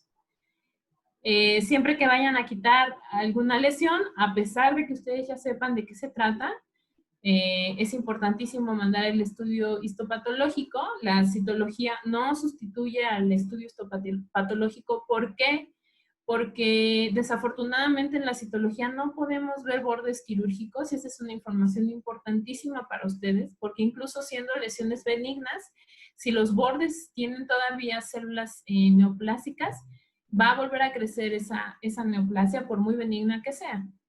Entonces, lo más importante es evaluar bordes para ver si puede o no puede crecer otra vez esa lesión. En caso de que los bordes estén presentes, que les dicen, tiene bordes sucios, quiere decir, todavía hay celulitas neoplásicas en el paciente, pues ustedes entran a cirugía y quitan ese borde, ¿no? Otra información que les da el estudio histopatológico que no nos puede dar el estudio citológico es la predicción de saber si en el caso de las lesiones malignas, si ya invadió o ya pasó hacia la barrera endotelial, si ya cruzó a vasos sanguíneos, si es decir, si ya hay una invasión vascular, vasos sanguíneos o vasos linfáticos, eso les tiene que hacer pensar, ya mero va a ser metástasis o ya la tiene. ¿Qué tanto infiltró el tejido? Si es una biopsia, por ejemplo, de un tejido blando, ¿qué tantas capas está involucrado? Ajá, entonces, eso es información que no nos da el estudio citológico. El índice mitóxico para saber la velocidad de reproducción de esa neoplasia. Entonces, es bien importante que el estudio citológico no sustituye al estudio histopatológico, se complementan. Es lo que sigue. Hacemos la cito, abordamos terapéuticamente al paciente o quirúrgicamente, por ejemplo, y esa pieza que nosotros quitamos nos complementa el manejo de nuestro paciente. Ajá, nos complementa lo que ya habíamos visto. También en la citología podemos hacer tinciones especiales, pero desafortunadamente, a veces pues tenemos poquitas laminillas. Sin embargo, en el estudio histopatológico podemos hacer muchas más tinciones, en este caso, por ejemplo, de inmunohistoquímica. Eso nos ayuda, por ejemplo, a veces a seleccionar terapias blanco, ¿no? Entonces, en el mastocitoma, ustedes saben perfecto que hacemos índices, por ejemplo, de replicación y mutaciones. Ajá, como si tiene la mutación de ese kit, y hacemos también Ki67, y podemos decidir si le damos si le damos o no le damos paladia, por ejemplo, y esos pacientes suelen tener una mejor recuperación o una mejor respuesta a ese tratamiento, que si no lo tienen, pues no va a responder. Si no tiene la mutación del C-KIT, pues no es un paciente que vaya a responder. Ajá.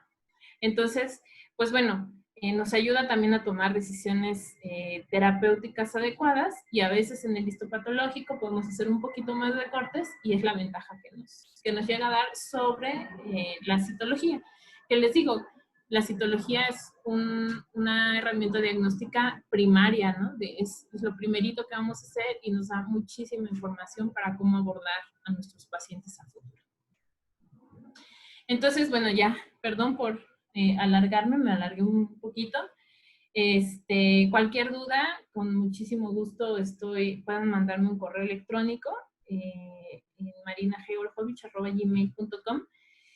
Me tardo a veces un poquito en contestar, pero contesto, ¿no? Si tienen alguna duda de algún caso, pues con mucho gusto las puedo responder. Y bueno, pues no sé si tengan por ahí ustedes alguna duda, algún comentario que estaré dispuesta a resolver. Ok, vamos a ver si ahorita en el chat ponen alguna pregunta. Entonces, vamos a esperar a ver.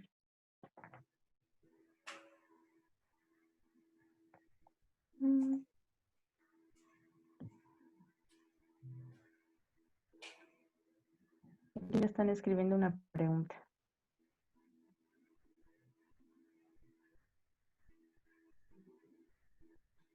Bueno, por ahí está el doctor Ramón y la doctora Laura. Les mando un saludo, son colegas que aprecio mucho que estén por acá. A ver, ya está por ahí la primera pregunta. ¿Te la leo o tú la lees? Como tú me digas. Si quieres la leo, Dani. Bueno, okay. la voy viendo y si me salto algo me dices, ¿va? Sí. Bueno, Joy pregunta, ¿encontramos diferencias en neoplasias de células redondas en cuanto a posición del núcleo? Sí, en los plasmocitomas, que son las células, que son neoplasias de células plasmáticas benignas, el núcleo está excéntrico. Y junto al núcleo hay un área que se llama área clara de Golgi, que es en donde se producen las inmunoglobulinas, y es como te puedes dar cuenta que se trata de células plasmáticas. De las demás, pues casi siempre el núcleo es central. La siguiente pregunta dice Beatriz, hola Betty. Si se tiene un paciente con posible carcinoma inflamatorio, ¿qué tan seguro es hacer la citología? Los carcinomas, por ejemplo, inflamatorios, por ejemplo, de glándula mamaria, es difícil. Y la indicación para las lesiones en glándula mamaria, las lesiones nodulares de glándula mamaria, siempre es la decisión quirúrgica. De hecho, no recomendamos el uso de la citología porque de todas formas es algo que vas a quitar sí o sí. Entonces, lo más importante por ejemplo, de esas lesiones inflamatorias, si tú la dejaras pensando que es inflamación y es de glándula mamaria, los carcinomas inflamatorios son un poquito más agresivos y no se recomienda. A lo mejor solo viste inflamación y pensaste que no hay neoplasia, pero es un tejido tan heterogéneo que no se recomienda. Entonces, en glándula mamaria no se recomienda realizar citología. De todo se recomienda mejor la decisión quirúrgica. Y, por ejemplo, de las lesiones en piel, en donde se me ocurre, por ejemplo, que pasa mucho en los carcinomas de células escamosas, las características de las células escamosas neoplásicas son muy, muy contundentes. Entonces, es raro que te equivoques, ¿no? Que digas, este no es un carcinoma y solo es inflamación, es raro. Lo importante es que vayas agudizando tus ojitos y vayas viendo, justamente haciendo este ejercicio, ¿no? Lo que les digo al principio, ver las laminillas, pero también mandárselas al patólogo y comparar qué vieron, eso les va a ayudar un montón.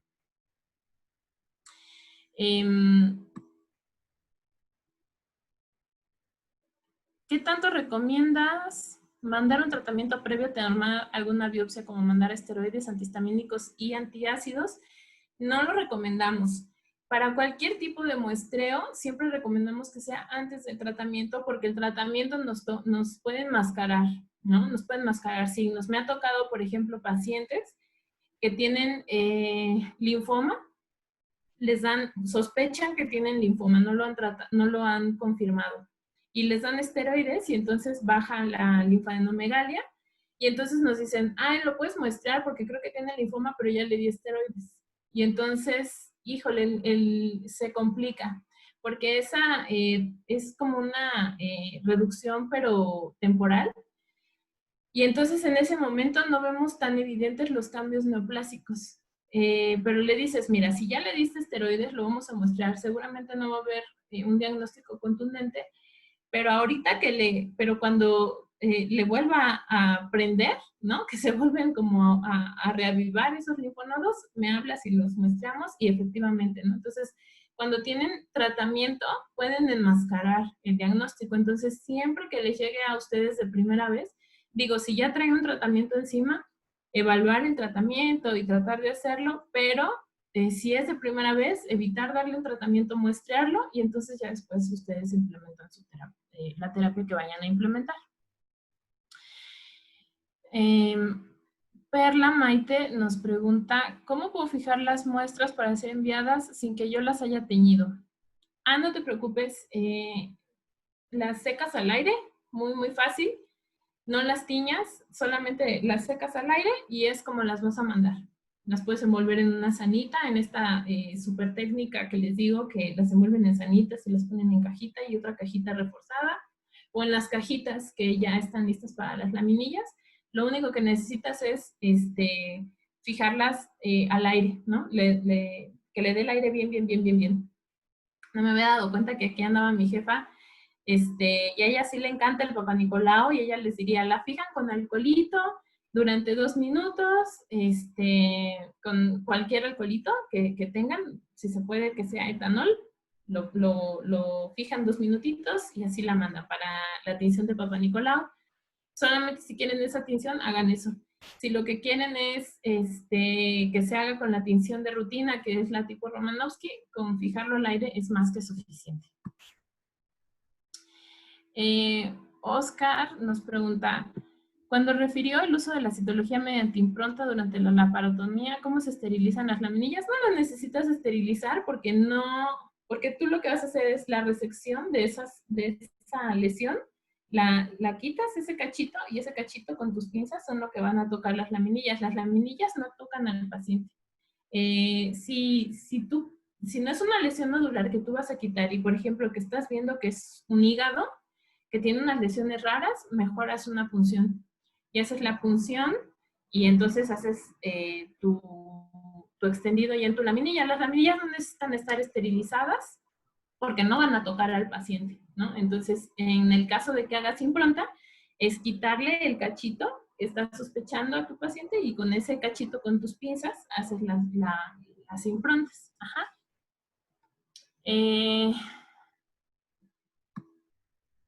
Hola a Betty, hola a Laura Romero,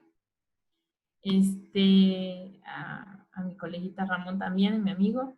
Otra es de Oscar, dice, ¿qué recomendaciones nos puede dar cuando tenemos nódulos que llegan a sangrar cuando los puncionamos? Generalmente llegan a contaminar mis muestras con sangre en neoplasias que tienen apariencia hemorrágica. Sí, a todos nos pasa. Sí, cuando nosotros metemos la aguja y luego se llena el capuchón de sangrita, trata de meterla con una jeringa y ver si podemos aspirar un poquito de esa sangrecita. Y a veces se puede como drenar un poquito la lesión. Volvemos a puncionar de la lesión que ya está como drenada, ¿no? O a veces son como quísticas, le quitamos como todo ese quistecito y una vez que se lo quitamos, volvemos a la lesión y hacemos nuestra punción normal.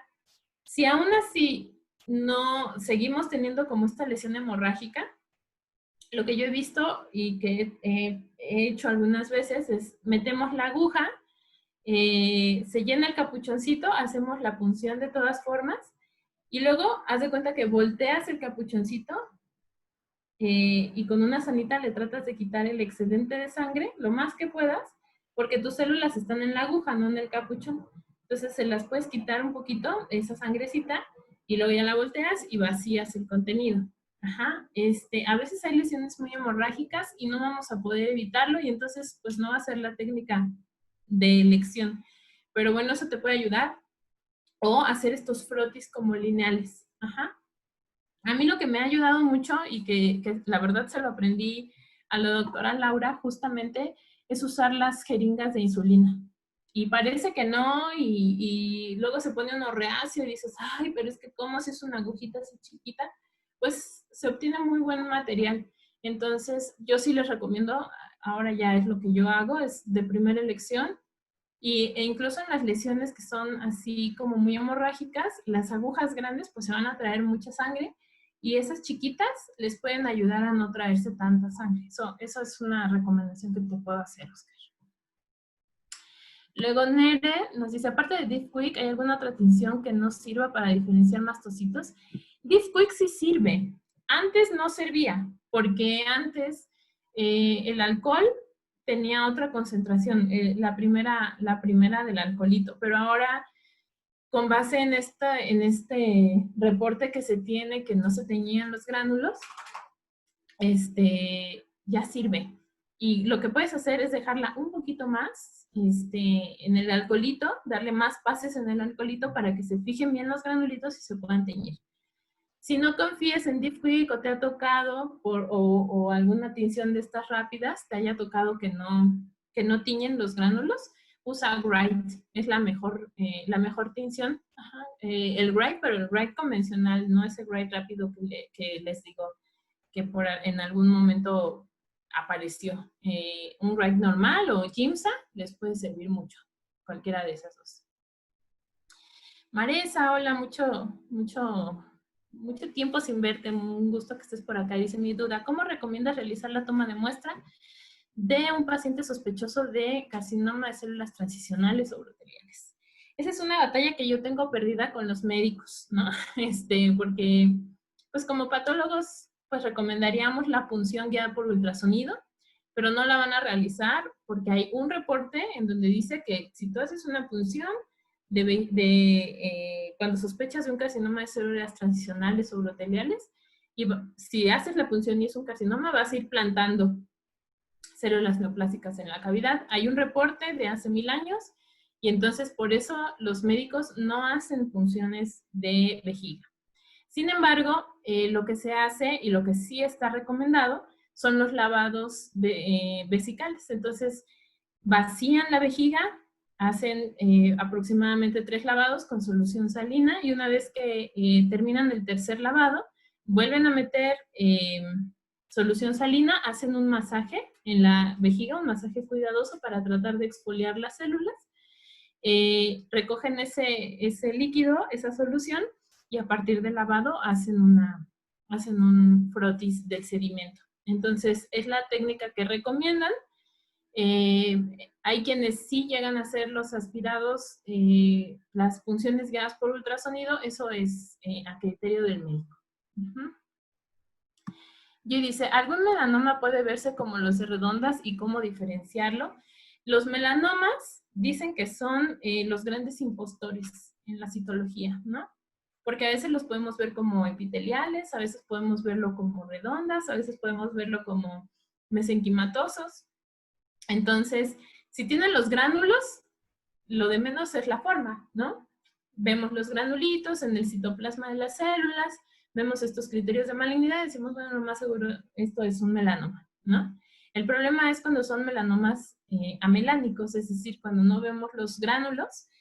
Lo que te hace pensar que es un melanoma es que a veces lo ves epitelial, a veces lo ves redondo, a veces lo ves mesenquimatoso, o sea, no sabes cómo clasificar la estirpe celular de esa lesión. Entonces, sí puedes llegar a ver de diferentes formas a los melanomas, las células de los melanomas. Es el gran impostor en citología. Entonces, busca, si empiezas a tener duda de cómo clasificarla, en cuál estirpe, busca los granulitos. Y entonces, una vez que empiezas a ver esos granulitos negros en el citoplasma, ya los empiezas a ver como más seguido y dices, esto sí es un melanoma. Pero sí son engañosos. A ver, Irving dice, para las masas que son muy suaves, no cavitadas, muy irrigadas y hemorrágicas al funcionar, ¿cuál sería la mejor técnica para obtener una muestra viable? Muy suaves, no cavitadas, muy irrigadas, hemorrágicas. Al funcionar, pues les digo, a mí me llega a funcionar mucho la punción con punción, no aspirado, punción, con jeringa, agujas de insulina. O drenar, tratar de drenar un poquito la lesión, a veces no se drena, pero hacerlo con estas jeringuitas de insulina y siempre escoge el lugar donde esté más firme, que esté más firme la lesión, eso es lo que te puede ayudar un poquito más. Y si la aguja es un poquito más grande y se llena el capuchón, acuérdense, tratar de quitarle la sangrecita al capuchón para que cuando nosotros expulsemos el material, pues esa sangre no nos contamine nuestra laminilla. Eder pregunta, en caso de no contar con más laminillas, ¿qué tan recomendable es desteñir y volver a teñir con otra tinción? Sí se puede. La realidad es que casi no lo hacemos. Lo mejor es escoge tus laminillas, tomas 3 laminillas. Escoge 1 o 2 que creas que son las más representativas, tiñe esa y deja una sin teñir. Y entonces ya tienes una que te puede ayudar a tener una tinción especial. A veces las tinciones, por ejemplo, las Romanowski, el problema que tienen es que son más difíciles de desteñir, entonces tardan más tiempo, la dejamos muchas horas la dejamos en Gilol para que se destiña, se desmonte, etc. Y a veces esa puede ser como la desventaja. Justo Papa Nicolau te da esa ventaja, que la puedes desteñir más fácilmente y utilizarla para hacer otras tinciones. Yo la realidad lo que les recomiendo es que tomen 2 o 3 laminillas, tiñan una, vayan tiñéndola de una en una, ¿no? Por si necesitan hacer tinciones especiales, pues bueno, ya tienen guardadita esa laminilla que les sobra. La realidad es que casi no hacemos tinciones especiales en sitio, o sea, a menos que sea así como súper necesario, porque como distinguimos entre si es inflamatorio o no, y si es benigno o no, básicamente, las tinciones especiales casi siempre las hacen en el histopatológico, entonces hacen otro corte, pero bueno, esa es mi recomendación, tomar varias. Gracias también a Marcos, a Perla, a Rocío, a Aurora. Dice, no hay degeneración celular si las laminillas no se fijan en el momento. ¿Y por qué? No hay degeneración celular si las... Pues porque si nosotros las fijamos rápido, lo que hacemos es que evitamos que el aire las degrade. Porque el aire, ellas están en un microambiente, calientitas, con sangrita, su aporte, todo lo que necesitan. Nosotros las sacamos de ahí y lo que hacen es que tienen un choque como con el medio ambiente. Ajá. Entonces, si nosotros rápido las fijamos, ya se quedan como estacionadas. Si yo tomo mi muestra, la dejo en la laminilla y no la seco y la dejo ahí, pues obviamente todo ese ambiente la va a lo mejor a afectar y lo que hacen es que se ven como hinchadas. Ajá. Entonces, por eso no nos gusta. Incluso cuando tomamos las muestras allá en el laboratorio de la facultad, tomamos siempre con Diffquick y con Papa Nicolau. Y entonces tomamos la de Diffquick, rápido la secamos, y tomamos la de Papa Nicolau y luego la metemos en el alcoholito. Y las que están en el alcoholito se ven mucho más chiquitas que las que están fijadas al aire, y eso es porque las que están en alcohol luego se fijaron y no se hincharon. Y estas del airecito se hincharon un poquito, ¿no? Y es por eso, por el contacto con el medio ambiente. Tom, buenas noches, gracias, dice que excelente plática. ¿Qué tamaño de aguja recomienda para las punciones? ¿O depende del tamaño de la masa? Yo les recomiendo, les digo, las de insulina o las chiquitas, las azulitas. Esas son las que yo casi siempre uso y son las que más, menos sangre tienen, una buena celularidad, están chiquitas pero son efectivas. Solamente cambio de aguja cuando son lesiones guiadas por ultrasonido y el ultrasonografista me dice, necesitamos una aguja más larga. Entonces es cuando las uso, las verdes, las grises, o a veces ya estas que son mucho más largas, ¿no? El tamaño no importa, porque tú lo vas a hacer de la base de la lesión y vas a introducir la aguja y estás esperando que toda la lesión sea parejita. Excepto, les digo, por ejemplo, en glándula mamaria, por eso no hacemos tanto de glándula mamaria. Pero si es un linfonodo o es otro tipo de lesión externa, pues son lesiones parejitas, ¿no? Vas a ver lo mismo y entonces pues lo mejor es utilizar las de insulina o las azulitas. Actualmente sigue siendo controversial la punción de lesiones tumorales de la mucosa vesical. ¿Hay excepciones y podemos realizarla? ¿En qué paciente? Eso depende del médico, les digo, es una batalla que yo tengo perdida. En general los médicos mucho menos, si es una lesión que ocupa casi toda la vejiga, mucho menos van a querer funcionarla, ¿no? Eso es una decisión del médico y la opción es el lavado con el masaje vesical. Saludos a Mario Alberto desde Tlaxcala, muchas gracias. También a Oscar, a Tom. Para el uso de Deep Quick, ¿recomienda meter toda la laminilla o también se puede aplicar la tinción sobre la laminilla con una jeringa o gotero? No, lo mejor es en el frasquito que te lo venden. Ese mismo frasquito lo puedes utilizar, no se contamina. Si se te llega a contaminar, lo que puedes hacer es filtrarla y entonces usas este papel filtro que usas para cualquier otra tinción, incluso los filtros estos de café, usas 2 o 3 filtros de café y lo pones en un frasquito nuevo y es suficiente. Mantenerlos bien cerraditos. Y en el mismo frasquito es el tamaño de la laminilla, ese lo puedes utilizar, no necesitas comprar nada más. ¿Por qué no te recomiendo que sea por goteo? Pues porque no va a ser homogénea la tinción y vas a batallar más, vas a gastar mucha más tinción y no tiene una ventaja, ¿no? Entonces usa esos mismos recipientes en donde te venden la tinción, esos recipientes chiquitos, y si te compras el recipiente grandote de 700 mililitros o de 1 litro, pues lo puedes vaciar en esos chiquitos, ¿no? Sin ningún problema. Y siempre mantener cerraditas sus tinciones, pues para que les duren más. Otra pregunta que me hacen mucho es, si el alcohol de la farmacia puedo utilizarlo como el primer reactivo. No, compren metanol. Y no es tan caro, y entonces es el primero que se les va a acabar. Pueden seguir usando los otros dos, y el alcoholito, lo rellenan con metanol. Yossi nos pregunta, hola Yossi, leí acerca de células en forma de espejo de mano, que son células redondas con prolongación en el citoplasma que puede causar confusión a los inexpertos como yo. ¿Podrías comentar al respecto? Cuando vemos linfomas, tenemos un paciente que tiene linfadenomegalia, lo muestramos y vemos unas células redonditas que tienen como una colita y que parecen como esos espejitos de mano de princesas, ¿no? Que tiene su espejito. Entonces es una célula redonda con una colita chiquita. A esas le llaman células en espejo de mano, y entonces hagan de cuenta que toda la celularidad está representada por esas células, que es un linfonodo. Más bien lo que dicen es que lo que tienes que pensar es que es un linfoma de células T, más que el comportamiento biológico y eso, está asociado según a la estirpe celular.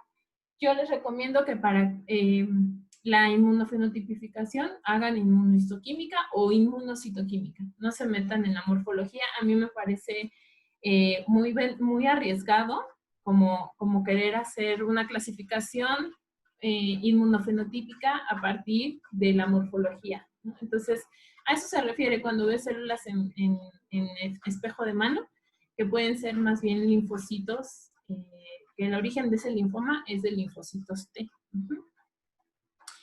Cristian, muchas gracias, excelente, gracias a ti.